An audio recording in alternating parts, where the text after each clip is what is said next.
किसी ने प्रश्न किया कि विद्या अच्छी है या बुरी है, तो सभी कहेंगे विद्या तो बहुत अच्छी बात है ना। फिर प्रश्न किया कि धन अच्छा होता है या बुरा होता है, सभी कहेंगे कि भैया धन तो अच्छा ही होता है। फिर किसने प्रश्न किया कि शक्ति अच्छी होती है या बुरी होती है, तो सभी कहेंगे सभी तो चाहते हैं ताकतवर होना, सभी तो चाहते हैं शक्तिशाली होना, तो ये सब चीज़ें अच्छी ही होती है। जिसके पास धन है, जिसके पास शक्ति है, जिसके पास नॉलेज है, ज्ञान है, विद्या है, वो सब चीज़ें अच्छे के लिए ही होती हैं, बुरे के लिए नहीं होती, है ना। लेकिन यहाँ पर भगवान महावीर का अनेकांतवाद याद रखना, भगवान महावीर ने क्या कहा उसे याद रखना।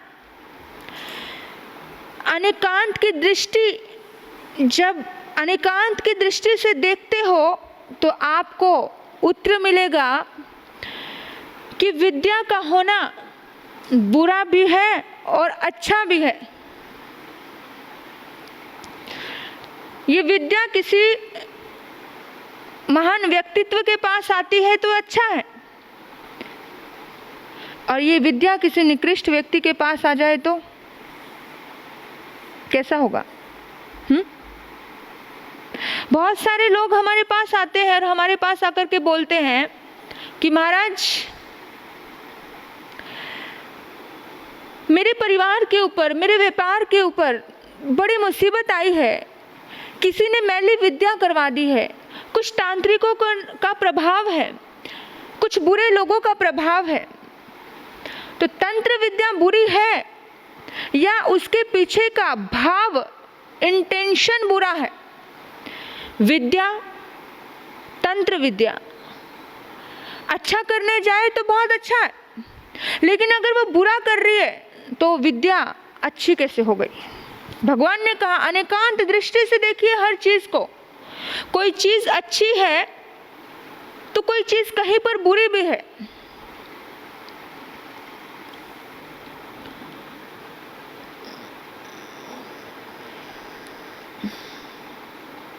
कोई चीज कहीं पर सुख देने वाली है और वही चीज कहीं पर दुख देने वाली हो जाती है। विद्या अच्छी भी है और विद्या बुरी भी है, ठीक है। फिर धन अच्छा है या बुरा है?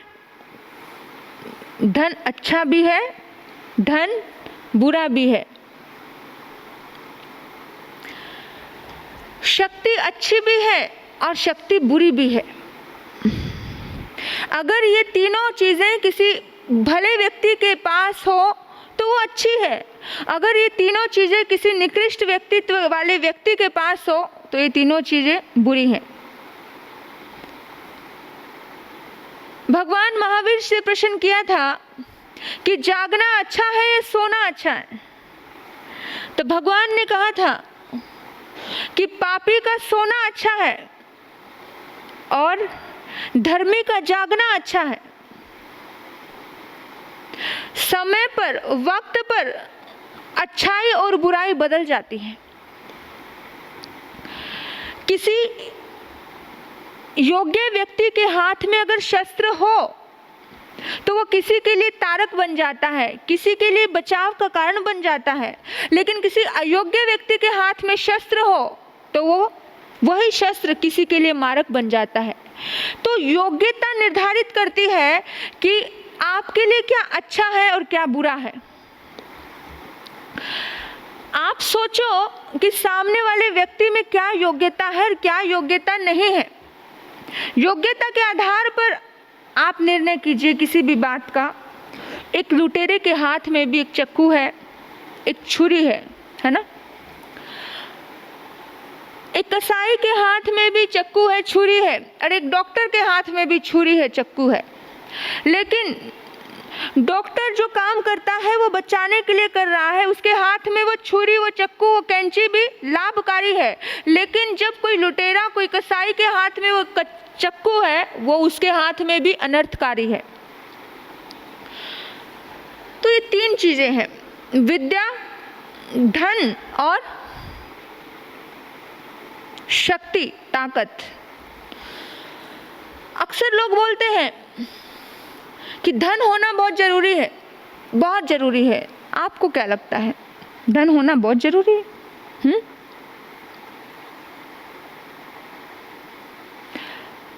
धन को पचाना हर किसी के बस की बात नहीं होती। ज्यादा धन दौलत अगर जिंदगी में आ जाए तो जितने भी ऐब है वो सारे ऐब धनियों की झोली में ही आए हैं। जितने भी ऐब है सारे ऐब धनियों की झोली में आए हैं, क्योंकि अनाप शनाप जब धन होता है तो क्या होता है, सब कुछ तहस नहस कर देता है। उसकी जिंदगी में तो धन भी खुशी देने वाला नहीं होता है, क्योंकि धन से ही वो खुशी छीन लेता है। और अगर अनायास ही किसी गरीब की झोली में धन आ जाए, कहते हैं ना कभी कभी कोई रोडपति करोड़पति बन जाए।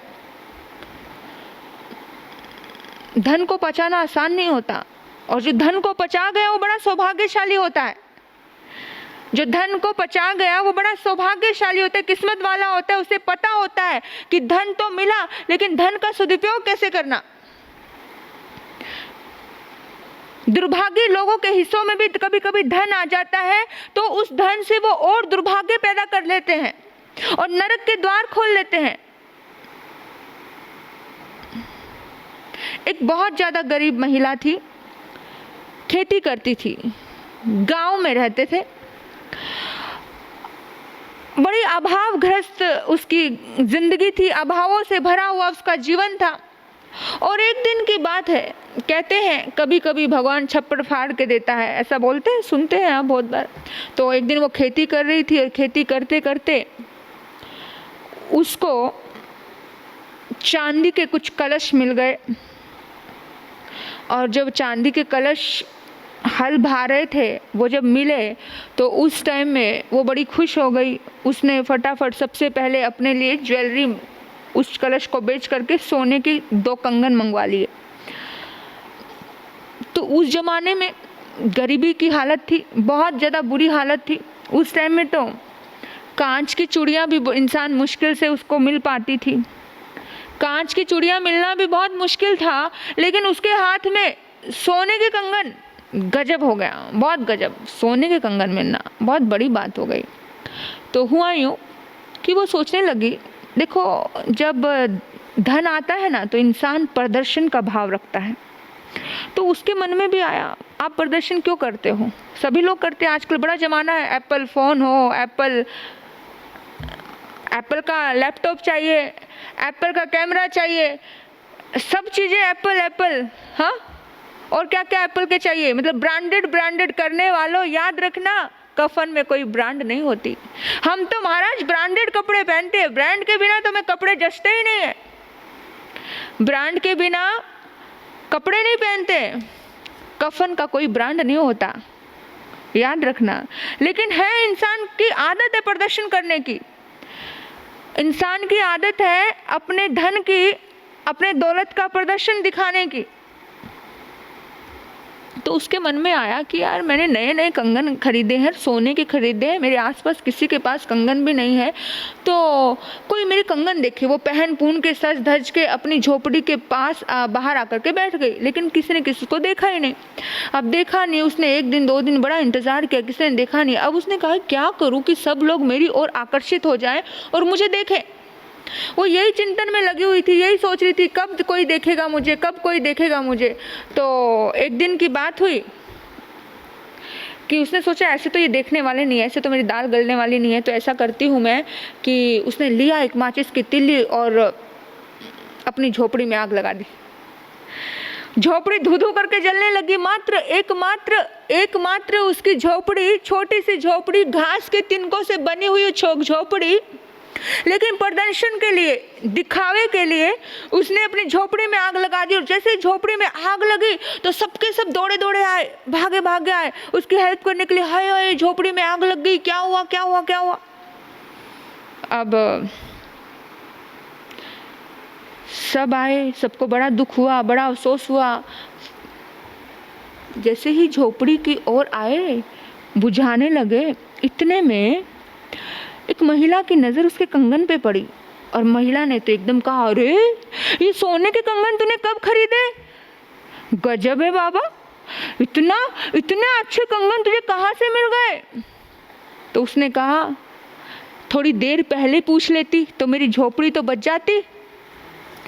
जब सब लोगों ने उसको पूछा, सब लोगों ने उसे कहा कि थोड़ी देर पहले पूछ लेती, गांव के लोगों के सामने बोलने लगी कि ये आश्चर्य थोड़ी देर पहले कर लेते, मेरी झोपड़ी तो नहीं जलती। ये प्रदर्शन की भावना, यह वृत्ति इंसान की बहुत खतरनाक है। धन को पहचाना नहीं जानती। जो लोग बहुत ज़्यादा, वैसे हिंदुस्तान में तो आडंबर की इतनी आदत है, इतने शो ऑफ करते हैं कि अंदर कुछ नहीं होगा लेकिन बाहर बहुत शो ऑफ चलता है। इतना शो दिखाते हैं, इतना करते हैं ये वो, और इतनी आडंबर की आदत है। इस वजह से ये देश बहुत तरक्की नहीं कर पाता। आडंबर ज़्यादा है। जहाँ पर आडंबर होगा वहाँ पर तरक्की नहीं होगी। किसी भी चीज़ का आडंबर हो, दिखावा ज़्यादा है, समझ कम है। और इंसान को अपने धन का अहंकार होता है। गरीब व्यक्ति धन को पचा नहीं सकता, अमीर व्यक्ति को धन का अहंकार होता है। धन अच्छा है या बुरा है वो बता रही हूँ कि अमीर व्यक्ति को धन का घमंड होता है। किसी को दान दे रहा है, किसी को वो करना है। हम देखते हैं कि अरे जहाँ पर उनके नाम, कहाँ पे नाम होते हैं उनके, पता है आपको? एक स्थानक में हम गए, सीढ़ियों के ऊपर नाम लिखे हुए थे, जिस पर सारी दुनिया पैर रख के आ रही है वहाँ पर वो नाम लिखे हुए थे। और नाम की इतनी भूख होती है धनी व्यक्ति को। आडंबर और प्रदर्शन की आदत है ना, मैं, है ना, अहंकार जन्मता है। और धनवान के भीतर में अहंकार होता है। बहुत कम लोग होंगे, सौभाग्यशाली लोग होंगे जो लोग अपने धन का सदुपयोग करना जानते होंगे। इतना अहंकार कि एक व्यक्ति आया, पर गुरु महाराज का प्रवचन चल रहा था, और जैसे ही प्रवचन चल रहा, आते ही पंखा बंद कर दिया। और जब पंखा बंद किया तो सब लोगों की नज़र ऊपर गई, और ऊपर पंखे के ऊपर नाम लिखा था उस सेठ का। तो लोग समझ गए। यानी कभी कभी इंसान अपनी इंसल्ट खुद करवाता है, उसे खुद पता नहीं चलता कि मैं कितना बड़ा गलत काम कर दिया। लोग आते हैं, कभी कभी प्रवचन सभाएं लग रही होती है, नाम के सेठ होते हैं, काम के नहीं होते हैं, भगवान का काम करना नहीं जानते हैं, सिर्फ नाम के लिए। और आते हैं, मुझे स्लिप देते हैं और बोलते हैं, महाराज मेरे लिए 2 शब्द बोल देना। मुझे बड़ी हैरानी होती है। मुझे कुछ अच्छा बोलना, कुछ 2 शब्द अच्छे बोल देना, कुछ तारीफ कर देना। कि वो तारीफ ही क्या हुई जो कह के करवाई गई? हाँ, वो तारीफ क्या हुई? जो मैं अक्सर हमेशा कहती हूँ आप सभी को, फूल में खुशबू होगी तो फूल को कभी बताना नहीं पड़ता है मुझ में खुशबू है। फूल की खुशबू सभी को अपने आप आ जाती है। भगवान का अगर आप काम करोगे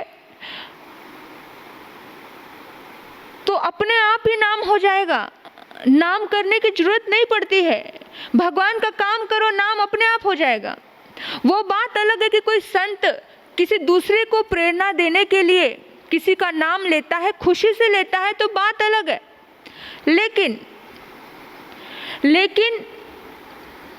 तुम्हारे खुद के मन में आ जाए कि मेरा नाम लिया जाए, तो वो है प्रदर्शन, आडंबर। और ये आडंबर और प्रदर्शन का हश्र बहुत बुरा होता है। एक व्यक्ति ने, एक धनी सेठ ने अपनी माँ की षष्ठी पूर्ति का आयोजन किया। तो बड़े बड़े विद्वान पंडितों को भी बुलाया, बहुत लोगों को बुलाया, बहुत बड़ा आयोजन था। उसने बहुत बार, हम कहते हैं सोने की सीढ़ी चढ़ाना है, ये करना वो करना, तो उसने भी स्वर्ण की एक चौकी का निर्माण किया। उस चौकी पर उसने अपनी माँ को बिठाया और सब पूजन वूजन सब विधियाँ ख़त्म हो गई, तो उसके बाद उसने बहुत ऊंचे स्वर में बोला कि सुनो पंडित जी, आज के शुभ अवसर पर मेरी तरफ से मैं इस सोने की चौकी को आपको दान देता हूँ। तो पंडित जी समझ गए कि इसके भीतर में बड़ा धन का अहंकार बोल रहा है, गर्व के साथ भर के बोल रहा है। एक पंडित बड़ा स्वाभिमानी था। देखो, स्वाभिमानी व्यक्ति को समझ आ जाता है, स्वाभिमानी व्यक्ति को तुम खरीद नहीं सकते। स्वाभिमानी व्यक्ति को प्रलोभन नहीं दे सकते। तो पंडित जी तो उस टाइम तो चुप हो गए। पंडित जी ने कुछ नहीं कहा, ना कोई बहुत धन्यवाद किया, बार बार हाथ जोड़े, ना बहुत गिड़गिड़ाया, है ना। तो लोगों ने भी उसकी तरफ कुछ ज़्यादा विशेष ध्यान नहीं दिया, है ना। तो उसी टाइम उसको अहंकार को बड़ी चोट पहुंची और उसने सोचा कि भी अरे, मैं तो सोच रहा था लोग बड़े कृतज्ञ होंगे, लोग कहेंगे अरे अरे तूने बड़ा काम किया, तूने माँ के षष्ठी पूर्ति पर इतनी बड़ी चौकी और सोने की चौकी दान में दे दी, अरे गजब कर दिया, गजब कर दिया। लोगों की आदत होती है अपने अहंकार की पुष्टि करने के लिए। किसी के अहंकार की पुष्टि अगर तुम कर रहे हो तो उसके अहंकार को बढ़ा रहे हो। अहंकार की पुष्टि के लिए कभी किसी के लिए किसी को तारीफ मत करना, किसी का उत्साह बढ़ाने के लिए तारीफ करना, लेकिन जब पता चल जाए कि व्यक्ति के अहंकार की पुष्टि हो रही है तो बड़ा पाप है।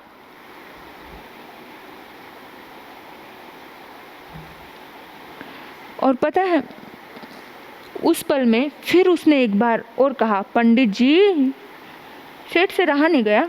फिर कहा कि सेठ ने सोचा एक शब्द भी नहीं बोल रहा है, एक वाक्य भी नहीं बोला, मेरे लिए वाह वाह किसी ने नहीं की। फिर कहा जोर से, पंडित जी क्या बात है, आप तो सुना नहीं आपने मेरी बात को।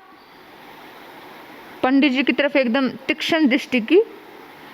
पंडित जी, आपने अपने जीवन में बहुत सारी पूजाएं की होंगी, लेकिन जो अनुष्ठान आज किया है और जो इस अनुष्ठान में आपको मिला है, ऐसा इतना बड़ा दान शायद किसी ने नहीं दिया होगा आपको। अब सेठ का अहंकार पंडित जी को ज़्यादा बढ़ता हुआ दिखाई देने लगा। तो पंडित जी ने कमीज से 1 रुपया निकाला और रुपया निकाल के एक चौकी पे रख दिया और कहा कि सेठ, तुमने बहुत सारे अनुष्ठान करवाए होंगे, है ना, लेकिन जैसा विसर्जन आज इस पंडित ने किया है, ऐसा विसर्जन शायद ही किसी और ने किया होगा। और ये कहकर वो 1 रुपये सहित वो चौकी उसी के हाथ में दे दी। और सेठ तो अवाक रह गया, दंग रह गया। ये क्या, मैंने तो एक उंगली दिखाई थी और उसने तो मुझे थप्पड़ ही मार दिया। तो धनी व्यक्ति जब आडंबर करता है, जब दिखावा करता है, कभी इतनी सी चीज़ की बहुत ज़्यादा बढ़ा चढ़ा के बोलता है, तो वो ठगा सा रह जाता है, उसकी बड़ी बेइज्जती होती है, उसे समझ नहीं आता। लोग आते हैं, महाराज मैं तो हर साल ये करता हूँ, हर साल ये करता हूँ, हर साल वो करता हूँ, बड़ी इतनी बड़ी बड़ी।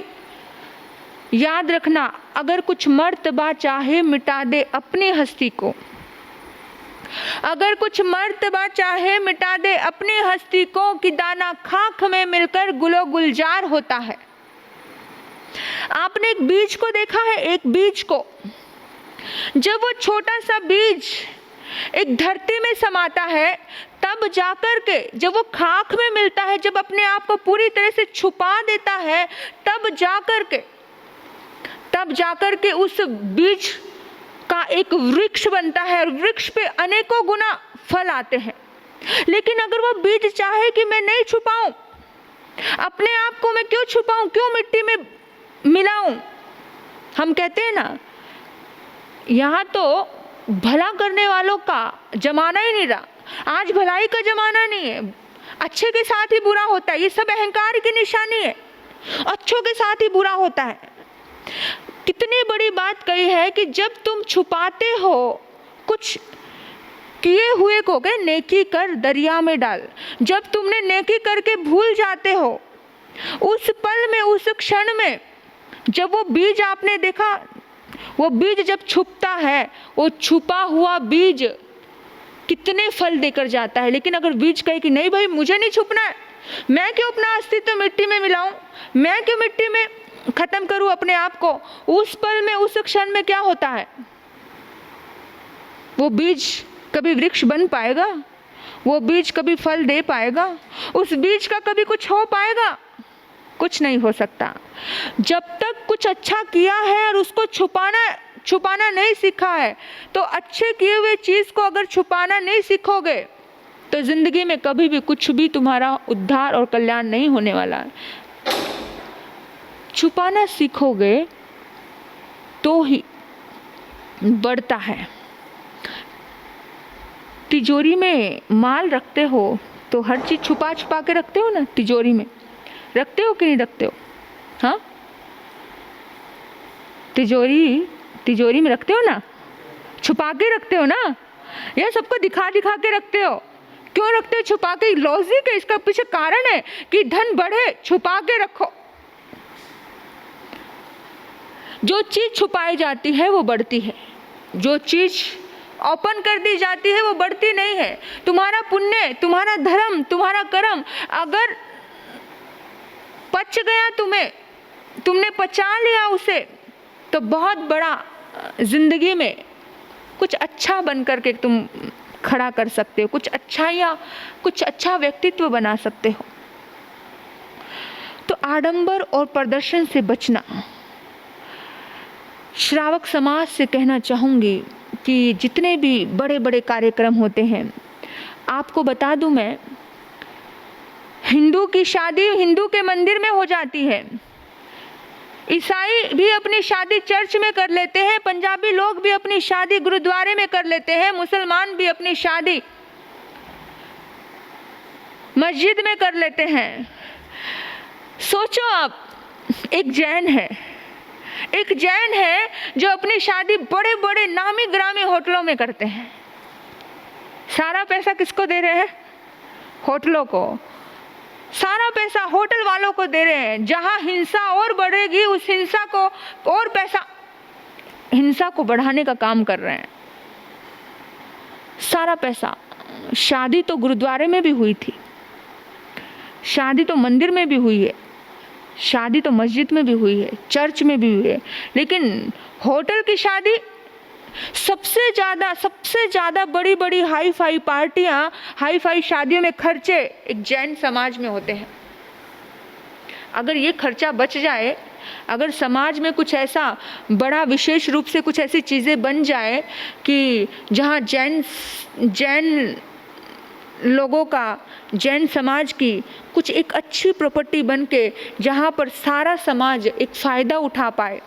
बड़े बड़े कहीं समाजों ने कार्यालय बनाए हैं, वो शादी उस कार्यालय में ही होती है, कोई होटलों में इधर उधर वो भागते नहीं हैं, समझदारी रखते हैं। नाम मैं नहीं जानती हूँ, लेकिन मुझे जानकारी दी गई थी कि एक जैन व्यक्ति ने, बहुत सारे अच्छे लोग हैं, देखो पांचों उंगलियां एक जैसी नहीं होती है, एक जैन व्यक्ति ने अपनी बेटी की शादी की और उस बेटी की शादी में उसने बहुत आडंबर नहीं किया। जो भरे हुए को खिलाना, भरा हुआ, जिसका पेट भरा हुआ है वो खाकर जाता है, भरे हुए को ही खिलाते हो। और 70 आइटम रखोगे आप, खाएगा सब, फिर भी दुर्गुण निकाल कर चला जाएगा कि सोचोगे कोई कमी ना रहे, लेकिन फिर भी आने वाला दुर्गुण निकाल के चला जाएगा। भरे हुए को खिलाते हो, कभी भूखे लोगों को खिलाओ तो उसका आनंद बड़ा अलग आएगा। और इतनी दुआएं आपकी बेटी के साथ जाएंगी, इतनी दुआएं आपके बेटे के साथ जाएगी। शादियों का थोड़ा सा रूप बदलो, दुआएं इकट्ठी करो, आप सोचो, लेकिन नहीं भाई, ये तो बहुत मुश्किल है, बहुत मुश्किल है ना। धन को पचाना सीखो तो धन बढ़ेगा। धन को पचाना नहीं सीखोगे तो धन बर्बाद कर देगा। और बहुतों को बर्बाद किया है। धन की कमी रावण के पास थी क्या? लेकिन बर्बाद हुआ ना। 1,00,000 पुत्र 1,25,00,000 नाती, ताघर रावण दिया न बाती। देखो 1,00,000 पुत्र थे, 1,25,00,000 नाती थे, तो भी रावण के घर दिया और बाती नहीं। धन तो बहुत था, सोने की लंका थी, पूरी नगरी, पूरा राज्य सोने का था। लेकिन जिसके पास धन आ गया उसको पचाना सीखना चाहिए। उसके साथ साथ अहंकार आ जाता है, उसके साथ फालतू के खर्चे हो जाते हैं, फालतू के। और अब देखो कितने कितने फालतू के खर्चे करते हो। सोचो, विचार करो।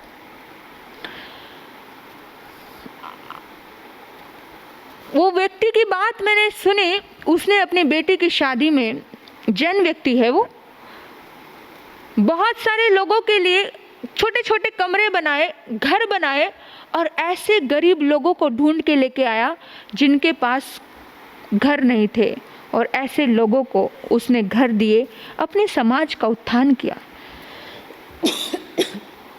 क्या हम अपने समाज का उत्थान कर सकते हैं?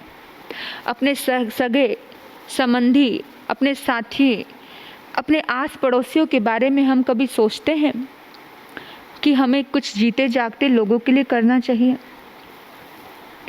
पूना में ये काम बड़े अच्छे ढंग से चल रहा है। मेरा चातुर्मास हुआ था पूना में। वहाँ पर वडगांव श्री में गौतमालय करके ऐसे बहुत सारे फ्लैट बनाए हुए हैं, लोगों ने बनाए हैं, और 3-3 साल के लिए उन फ्लैटों को ऐसे व्यक्तियों को ढूंढ कर लेकर आते हैं वो, जो किराए पे रहते हैं, ताकि 3 साल के लिए उनको फ्री में वो फ्लैट दिया जाए, और सभी जैन बंधुओं को, सभी लोगों को, सभी जीवों को उसका लाभ मिल सके, ऐसा काम वो करते हैं। ये सब चीज़ें अप्रिशिएट करने वाली है, और खोज खोज के लेके आते हैं। उसके सामने बिल्कुल स्थानक है, बहुत अच्छा लगता है। धन का जब सदुपयोग होता है, धन का सदुपयोग तभी होता है जब धन पचना शुरू हो जाता है। जब तक पचना शुरू नहीं होता तो दुरुपयोग होता है। वो कहते हैं, अपनों को तो हर मानव हरदम है अपनाता, अपनों को तो हर मानव हरदम है अपनाता, गैरों को जो अपनाता वो इंसान कहलाता, गैरों को जो अपनाता वो इंसान कहलाता। वो भी मानव है क्या, वो अमीर है क्या, जो न देता दान, वो है मानव क्या, जो न करता दया। सोचो, वो मानव ही क्या, वो इंसान ही क्या, वो जैन ही क्या, वो धनवान ही क्या, जो धन को बचाना ना जाने, जो धन का सदुपयोग करना ना जाने। धन के उपयोग के संदर्भ में बहुत सारी बातें हैं। बड़े बड़े लोग जिन्होंने धन का सदुपयोग किया, एक अक्सर धन के सदुपयोग के बारे में माघ कवि, बहुत बड़े महाकवि हुए हैं, माघ का उदाहरण आता है कि कोई याचक उनके पास पहुंचा और उनके पास देने को कुछ भी नहीं था। तो उस याचक ने कहा कि मुझे बहुत जरूरी है।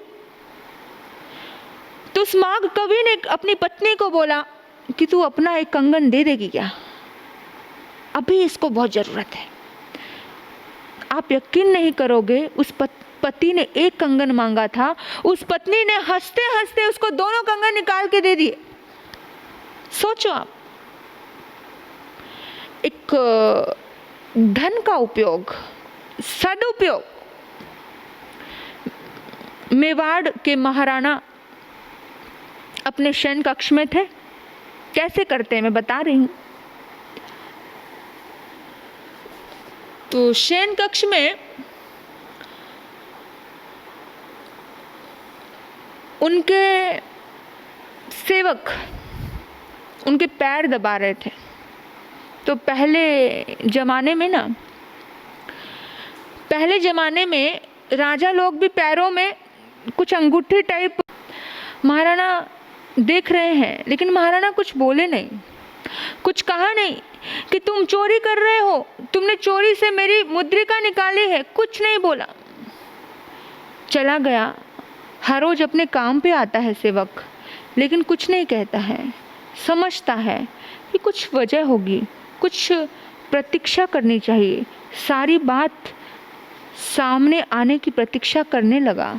और एक दिन की बात है, महाराणा अपने शयन कक्ष में इसी तरह से अपने सेवक से पैर दबवा रहे थे। और आज उस सेवक ने बड़ा गजब का काम किया। सेवक लेकर के आया वही मुद्रिका और उनके पैर की अंगूठे में पहना दिया। तो जैसे ही वो पहना रहा था, वैसे ही अब महाराणा बोल पड़े और कहा कि क्या हुआ, जब लेकर गए थे तो अब पहना क्यों रहे हो? तो एकदम से सेवक ने कहा कि गुनाह माफ करो महाराज, मैं बहुत मजबूर था, मैं बहुत परेशान था और फूट फूट कर रोने लगा, चरण पकड़ लिए, अंधाता मैं गुनहगार हूँ, लेकिन क्या करूँ, बेटी के हाथ पीले करने के लिए पीला पीला कुछ चाहिए होता है, बेटी के हाथ पीले करने के लिए कुछ चाहिए होता है, वो थे नहीं, सोना चाहिए था। फिर सोचा कि क्या करूं। एक दिन बेटी को पहनाया, उसके अगले दिन गिरवी रख के आया और कुछ पैसे लेके आया, उधारी चुकाई, लेकिन मन बहुत उदास था, बहुत परेशान था, क्योंकि चोरी करनी पड़ी। और वो चोरी का जो बोझ मेरे ऊपर था, वो बोझ मुझे प्रतिदिन खाए जा रहा था कि कैसे मैं वो गिरवी रखी हुई अंगूठी पैसे देकर मैं छुड़वा पाऊँ। मैंने इतने दिनों में बड़ी मेहनत की और उसके बाद ये अंगूठी मैं छुड़वा पाया हूँ, लेकिन मुझे बड़ा दुख है, मैं अपराधी हूँ महाराज, आपकी अनुमति के बिना मैंने अंगूठी ली, लेकिन मेरी मंशा, मेरे भीतर का भाव गलत नहीं था महाराज, लेकिन गलती है मेरी। और महाराणा ने सेवक को बड़ी वात्सल्य भरी दृष्टि से देखा, बड़े प्यार से देखा और कहा कि मुझे तुम्हारी ईमानदारी बहुत पसंद आई है। नाराज नहीं हुए। आप सोचो कि आप अगर उस जगह पे होते और आप धन दौलत वाले सेठ होते, बड़ा आपके पास बंगला होता, गाड़ी होती, सब होता, और ऐसा कोई सेवक आपके पास, मजबूर सेवक, इस तरह का कोई चोरी चुपके कुछ काम कर रहा होता, जिसको मांगने में शर्म आती और जो भीतर से बड़ा 20 साल से रह रहा होता, लेकिन आप उसी टाइम उसको लताड़ देते और कभी कभी तो अपने घर से ही निकाल देते और घर से ही निकालने के बाद भी संतुष्ट नहीं होते। आप कहते जिसके यहाँ पर वो जाता है ना, कहीं दूसरी जगह भी काम लग गया है, तो उसको भी फ़ोन करके बोलते अरे ये बंदा अच्छा नहीं है, इसके हाथ का साफ नहीं है, 20 साल रहा तो भी हमारा विश्वास तोड़ के गया है, ऐसा कर देते। कितना ज़्यादा हम लोग दुरुपयोग कर देते हैं और कितना ज़्यादा हम दूसरे की मजबूरियों का फ़ायदा उठा लेते हैं और समझ नहीं पाते सामने वाले को। लेकिन जो महान व्यक्तित्व के लोग होते हैं, वो महान तरीके से ही काम करते हैं और धीरे धीरे आज से ही हम कुछ महान काम करने शुरू करेंगे, तभी जाकर तो कभी राम बनेंगे, तभी जाकर तो महावीर बनेंगे, तभी जाकर के कोई राजा के घर में जन्म लोगे। आपको पता है, राजा ने कहा कि मैं तुम्हारी ईमानदारी से प्रसन्न हूँ, तुम्हारे भीतर में इतनी ईमानदारी, नहीं तो तुम ये भी सोच सकते थे कि राजा को तो पता ही नहीं चला होगा, राजा ने तो अभी तक मुझे कहा ही नहीं, कुछ बोला ही नहीं, लेकिन नहीं, तुमने वापस बराबर आकर के यहाँ रखा। तुमने उसी दिन, आपको बताऊं, महाराणा कहते हैं कि मैंने उसी दिन पता चल गया था मुझे, जिस दिन तुमने मेरे पैर से अंगूठी निकाली थी, लेकिन मैंने कुछ कहा नहीं। मैं समझना चाहता था तुम्हें, लेकिन हम किसी को समझ नहीं पाते, समझने का तो मौका ही नहीं देते। हम रिश्तों में भी कहाँ समझ पाते हैं, लेकिन हम कभी भी कोई भी चीज़ उसी टाइम प्रतिक्रिया कर देते हैं। हम नहीं सोचते कि हम तुम्हें समझना चाहते थे, तुमने तो अर्थ के अभाव की वजह से ये गलती तुमको करनी पड़ी। लेकिन कोई बात नहीं, ये गलती मेरी भी है कि अगर तुम्हें ज़रूरत थी तो तुम्हारी ज़रूरत का ख्याल मुझे रखना चाहिए था। तो उस दिन से अब उस सेवक का वेतन डबल गुना कर दिया गया। तो महाराणा प्रताप की दयालुता ही है, ये धन का सदुपयोग ही है। वो सेवक देख कर के बड़ा हैरान हो गया और अपने राजा को धन्य धन्य करने लगा।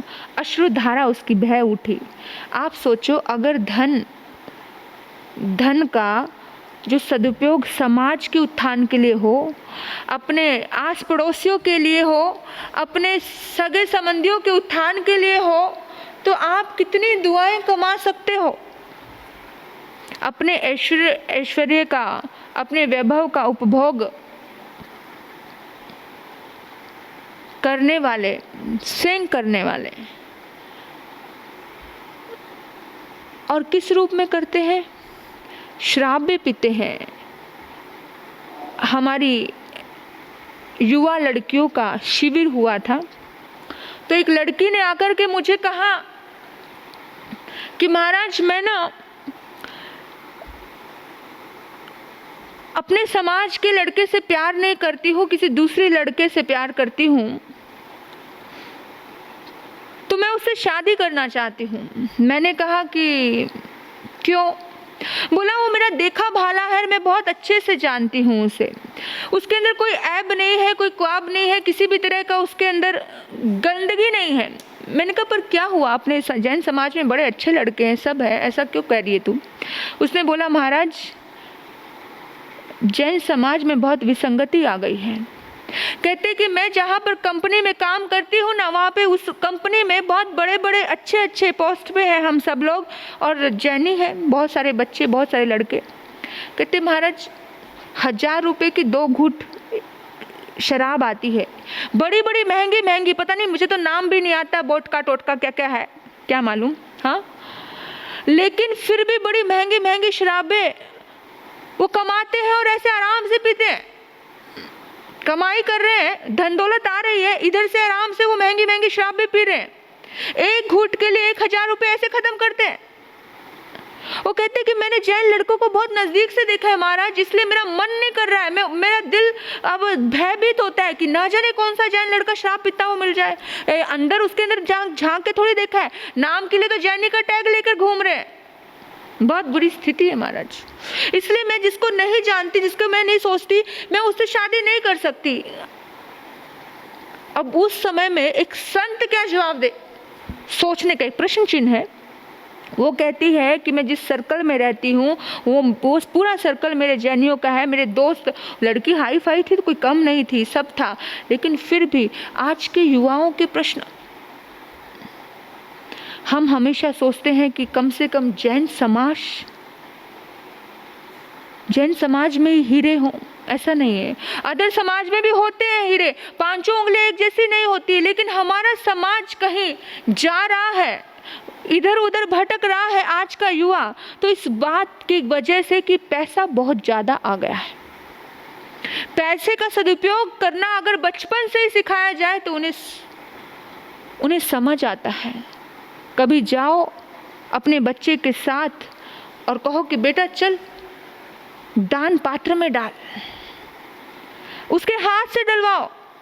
कभी जाओ किसी झुग्गी झोपड़ियों में तो कब बेटा चल हाथ से दे, उसके भीतर में बांटने का भाव आएगा, देने का भाव आएगा। जब वो देने का भाव आएगा ना, जब वो किसी गरीब को दे सकता है, जब वो कहीं दान दे सकता है, तो अपने माँ बाप को कभी कोई कमी आने दे सकता है क्या? माँ बाप को कभी कमी तभी आती है जब माँ बाप अपने बच्चों को ये सिखाते नहीं है कि बेटा देना अच्छा होता है। बहुत सारे अच्छे जैनी लोग भी और अदर लोग भी सभी आते हैं हमारे पास, वो आकर के बोलते हैं महाराज बेटा करोड़पति है, लेकिन यहाँ पर खाने का लाले पड़े हुए हैं, पूछता नहीं है शुरू में बचपन को ही नहीं संवारा, बचपन को नहीं संवारा तो तुम्हारा बुढ़ापा बिगड़ना निश्चित है। कि धन की उपयोगिता, धन के सदुपयोग करना उनको बचपन से ही सिखाओ। धन अच्छा या बुरा ये प्रश्न बहुत खड़े होते हैं, लेकिन धन अच्छा कब है? जब उसको कुछ सदुपयोग किया जाए तो धन अच्छा है। और धन बुरा कब है? जब उस धन को व्यर्थ में बर्बाद किया जाए। हम करते हैं, बहुत बार व्यर्थ में बर्बाद करते हैं। आपको पता है, आवश्यक और अनावश्यक इसका भेद होना चाहिए। अपने बच्चों को भी ये भेद सिखाओ कि भैया आवश्यक क्या है और अनावश्यक क्या है, जरूरी क्या है और जो जरूरी नहीं है वो क्या है। ये चीज़ें जरूर सिखानी चाहिए। धन का जो प्रचुर मात्रा बढ़ती है तो अहंकार बढ़ता है। और भगवान महावीर ने बोला है कि इच्छा परिणाम का सिद्धांत जो भगवान महावीर ने श्रावक के लिए दिया कि इच्छा का परिमाण होना चाहिए, एक नाप और तौल होना चाहिए कि इतना मैं अपने लिए रखूंगा, इतना मैं उसको दूंगा, इतना मैं उसको दूंगा, इतना मैं उसको दूंगा। आपके घर में अगर अकेला बेटा हो ना, कोई बच्चा नहीं हो, आजकल तो हम दो, हमारे दो का भी जमाना नहीं रहा है, हम दो और हमारा एक ही है ना। अकेला बच्चा है ना तो उसको भी सिखाओ कि उसको भी बांट के आना खाना सीखना चाहिए। सिखाते हम नहीं सिखाते। भगवान महावीर ने श्रावक के लिए 12 व्रत बताए हैं, लेकिन उन 12 व्रतों में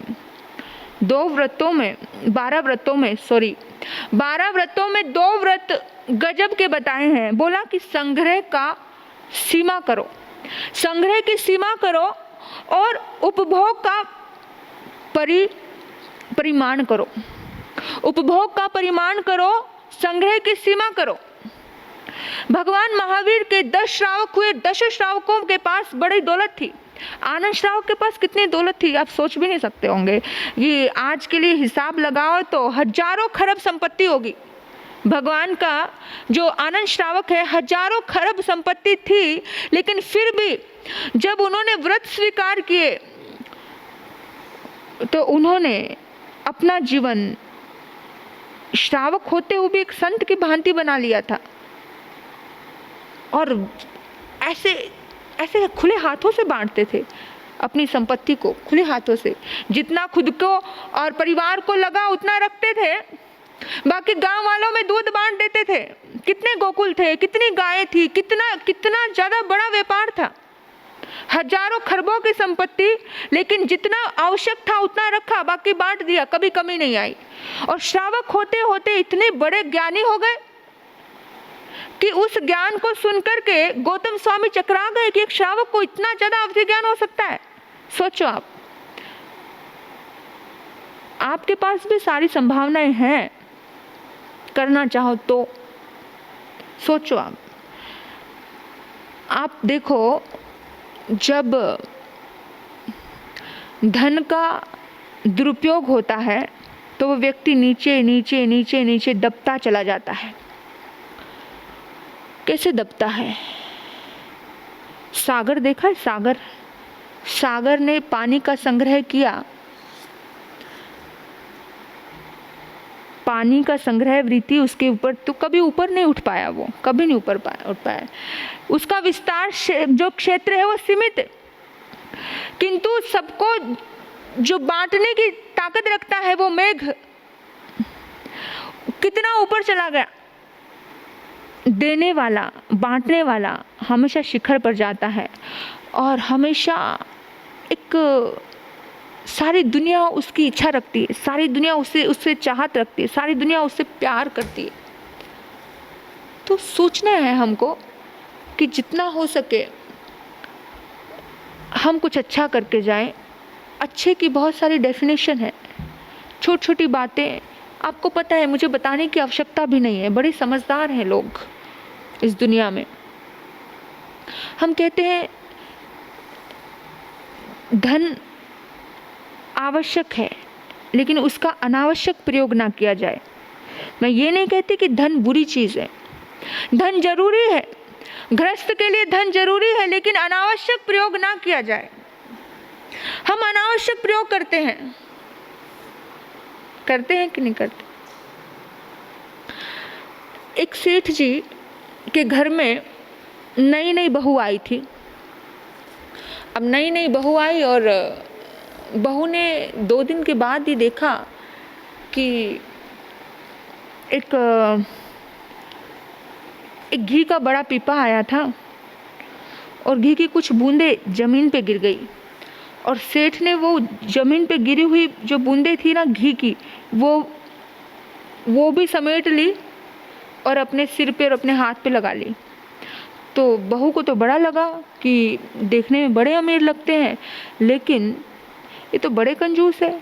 इतनी सी बूंद को भी उसने छोड़ा नहीं और अपने हाथों पे मल लिया और अपने सिर पे लगा लिया। तो उसने सेठ की परीक्षा लेनी चाहिए और सेठ की परीक्षा के दौरान उसने कहा कि बहुत तेज सिर में दर्द है, लेटी पड़ी, आज दिन भर से बाहर नहीं आई। उसने कहा कि भाई क्या हुआ? सेठ ने पूछा कि बहू रानी को क्या हुआ? तो बहू रानी ने कहा कि पिताजी मुझे बहुत दर्द हो रहा है सिर में। जब मुझे घर पे भी दर्द होता था तो मुझे एक विशेष प्रकार की दवाई से ये दर्द ठीक होता था, ये बड़ा भयानक दर्द होता है। बोला क्या दवाई है? बोला कि सोने की भस्म और सच्चा मोती और सोने की भस्म कूट करके उसको खाया जाए दूध के साथ, तब ये दर्द ठीक हो जाता है मेरा। तो सेठ ने कहा अरे इसमें कौन सी बड़ी बात है। हाथों हाथ सेवक को भेजा, सोने की भस्म मंगवाई, सच्चा मोती मंगवाया और कूटना प्रारंभ। जैसे ही कूटने लगा तो एकदम से उसके मन में आया कि यार ये क्या, अभी तो ये 4 बूंदे घी की बर्बाद हो रहा था तो बेचैन हो रहा था, अब ये मेरी दवाई मेरे सिर के लिए ये सोने की भस्म और ये सच्चा मोती वगैरह बड़ा महंगा एकदम से मंगवा रहा है। तो जैसे ही वो पीसने लगे उसे उसने मना कर दिया। उसने कहा पिताजी मुझे माफ़ करना, मैंने आपको गलत समझा। मैं सोच रही थी कि आपने उस दिन बड़ी कंजूसी की, वो इतना सा घी गिर गया और आपने उसको अपने हाथ पे, अपने सिर पे, अपने मुंह पे मल लिया। तो सेठ ने कहा बेटा याद रखना, अनावश्यक कभी किसी चीज़ को व्यर्थ नहीं जाना देना चाहिए। आवश्यक जहाँ हो वो काम करना चाहिए। यहाँ पर आवश्यक था तो यहाँ पर पैसा खर्च भी होता तो मुझे कुछ नहीं था। जहाँ किसी की मदद हो, किसी की बीमारी हो, कोई परेशानी हो, जहाँ पर कुछ अच्छा कर्म करना हो, वहाँ पर पैसे की चिंता नहीं करना। लेकिन जहाँ व्यर्थ जा रहा है वो काम हमें नहीं करना। आवश्यक और अनावश्यक में श्रावक को फर्क समझ आना चाहिए। लेकिन हम अनावश्यक इतना खर्च करते हैं, बड़े बड़े होटलों में जाते हैं, ताज होटल में जाते हैं, 5 स्टार में जाते हैं, और युवक लोग आते हैं और बताते कहते महाराज जो सिंपल छोटी सी दुकान पे चाय मिलती है ना वो टेस्टी होती है, लेकिन उस होटल की चाय कोई बहुत टेस्टी नहीं होती। लेकिन एक चाय का 500 रुपये दे के आते हैं, सिर्फ किस लिए? अनावश्यक खर्च है ये, अनावश्यक खर्च। बस अपना प्रदर्शन है कि हम देखो भैया ताज होटल में जाके आए, हमने तो धन अच्छा है लेकिन धन बुरा भी है। इतना जकड़ा है इधर उधर, इतना जकड़ा है, क्यों जीते जागतों के लिए नहीं सोचते? बड़े बड़े मंदिर बन रहे हैं समाज में, घर में। एक समाज में एक मंदिर होगा ना तो भी काफ़ी है। मेरा मंदिर का विरोध नहीं है, लेकिन एक समाज में एक मंदिर काफ़ी होता है। लेकिन हमारे तो ऐसी स्थिति आ गई, इतना जकड़ा है, हर गली गली में मंदिर बना कि पूजा करने वाले कम पड़ गए और पूजा करने वाले पुजारियों को पैसा देना पड़ गया कि पैसा देकर पूजा करवाई जा रही है। और आप सोचिए, विचार कीजिए कि जीते जागतों के लिए क्यों कुछ नहीं किया जाता। बड़ी बड़ी पीड़ा होती है, बड़ा दर्द होता है कि आवश्यक और अनावश्यक में हमारा समाज फर्क नहीं करता। सबसे ऊंचा समाज, सबसे धन दौलत में ऊंचा, सबसे ज़्यादा अमीर समाज, इस समाज को थोड़ा जागरूक होना चाहिए। मैं इस पूरे देश के लिए, पूरे भारत देश के लिए यही आह्वान करती हूँ कि अपनी हर चीज़ की एक सीमा होती है। उस सीमा को, उस साधना में जब आप ढालते हो तो सचमुच आपको समझ आता है कि नहीं, अनावश्यक कुछ भी नहीं, जो आवश्यक है वो सही। धन अच्छा होता है। कब होता है धन अच्छा? जब आप अनावश्यक यूज़ नहीं करते हो। जितनी आवश्यकता है, जितनी ज़रूरी है वहाँ पर।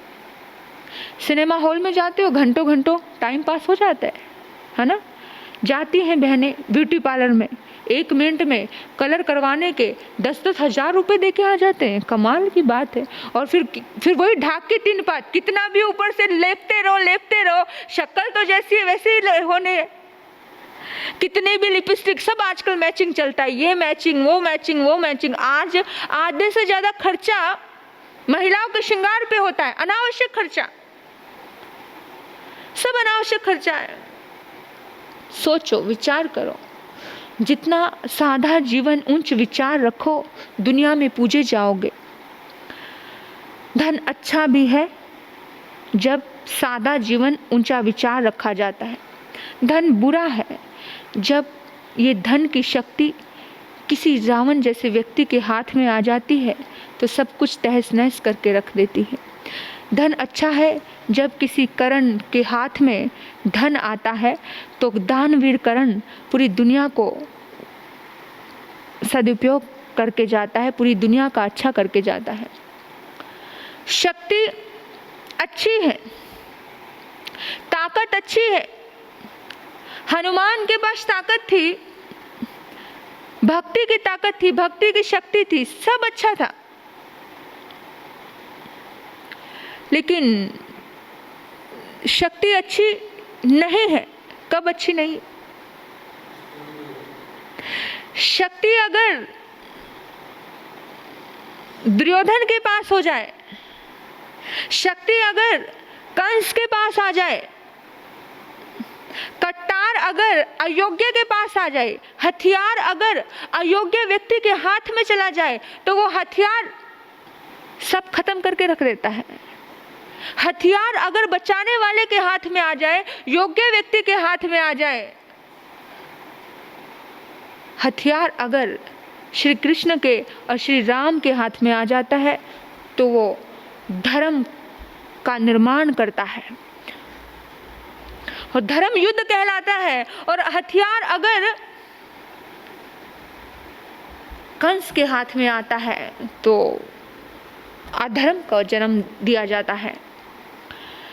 बुद्धि अच्छी है, बहुत अच्छी है।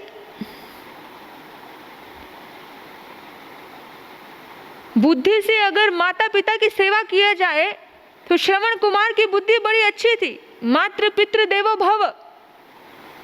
लेकिन बुद्धि अगर गंधार नरेश शकुनी की हो, राजनीति की हो, तो अपने ही बहन का पूरा घर उजाड़ के रख देती है।